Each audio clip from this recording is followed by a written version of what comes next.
لقد خلقنا الانسان فی کبد، ہم نے پیدا کیا انسان کو محنت مشقت۔ یہ انسان پیدا کس طرح ہوا ہے، بنا کیسے ہے، پلا کیسے ہے، بڑا کیسے ہے، نظام ہے زندگی۔ کس طرح میاں اور بیوی ملتے، کس طرح اللہ نطفے کو مؤثر بناتے ہیں، کس طرح اس میں جان ڈالتا ہے، کس طرح وہ اندر پلتا ہے جنین ہو کر، کس طرح وہ نکلتا ہے رضیع ہو کر، کس طرح وہ پلتا ہے طفل ہو کر، کس طرح وہ چلتا ہے صبی ہو کر، کس طرح وہ دیکھتا ہے امرد ہو کر، کس طرح وہ دکھائی دیتا ہے مراحق ہو کر، کیسے باغ و بہار ہوتا ہے شاب ہو کر، اور کیسے پلٹ جاتا ہے شیب ہو کر، شیخ ہو کر۔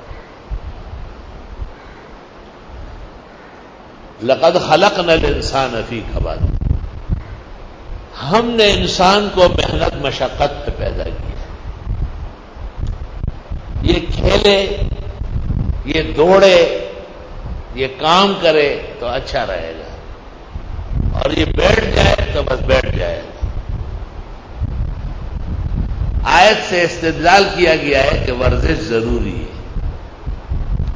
جسم کا کپانا، جسم کا آگے پیچھے کرنا یہ بہت ضروری ہے، ورنہ جسم منجمد ہو جائے گا۔ بخاری کتاب الایمان میں وَاسْتَعِینُوا بِالْغَدْوَةِ، صبح بھی چلا کرو، وَالرَّوْحَةِ شام کو بھی، وَشَيْءٍ مِّنَ الدُّلْجَةِ اور رات کے اندھیرے میں بھی۔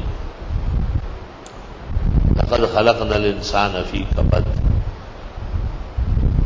ہمارے استاد مولانا عبدالحنان صاحب کی گاڑی آتی، اللہ نے بڑی توفیق دی تھی، لیکن وہ ایک گاؤں سے دوسرے گاؤں اکثر پیدل یا تانگے میں بس میں۔ استاد جی گاڑی نے پوچھا یار چیز تو 100 سال تک صحت جاویدان تھی، قائم دائم تھی، اور جو بیٹھ جاتے ہیں سو بیٹھ جاتے ہیں۔ کہتے ہیں وہ بمبئی یا کلکتے میں ایک بڑا مالدار شخص تھا، وہ صبح دفتر جاتا تھا تو بازار پار کر کے 4-6 میل آگے دفتر تھا، شام کو گھر آتا تھا تو پھر بڑے کارخانے اور فیکٹریاں تھی، بیٹے تھے اور گاڑیاں تھی، تو ان کے بیٹوں نے ان کے دوست سے کہا کہ یار ہمارے باپ کی عادتوں نے ہمیں بہت بے عزت کیا،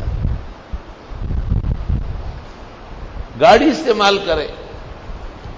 تو اس نے کہا دیکھو جب چلوں گا تو چلوں گا، اور جب بیٹھوں گا تو بس بیٹھ ہی جاؤ، چل چل چل چل۔ ہندوستانیوں کے ہاں محاورہ ہے وہی چل چلاؤ ہے، بس چل چلاؤ ہے۔ لقد خلقنا الانسان فی کبد، اور ہم نے پیدا کیا انسان کو کبڈی کے لیے۔ کبڈی کبڈی کبڈی ہے، ہر قوم کا اپنا کھیل ہے، کئی کرکٹ ہے، کئی ہاکی ہے، کئی کبڈی ہے، مختلف زمانوں میں مقصد جسم کو حرکت دینا ہے۔ ایسا نہیں جیسے ہمارے کھلاڑیوں نے اپنے آپ کو اور اپنی عزت و ناموس کو بیچا ہے، اور یہ بس پیسوں کے کھلاڑی ہیں۔ ان کی شکلیں آپ دیکھیں تو سمجھیں گے بہت غیرتی ہے، اور پیچھے سے دیکھیں گے تو غیرت بیچ چکے ہیں بالکل۔ کئی جگہ ان کی بیکری ہو چکی ہے۔ اور ہم نے پیدا کیا انسان کو محنت مشقت میں۔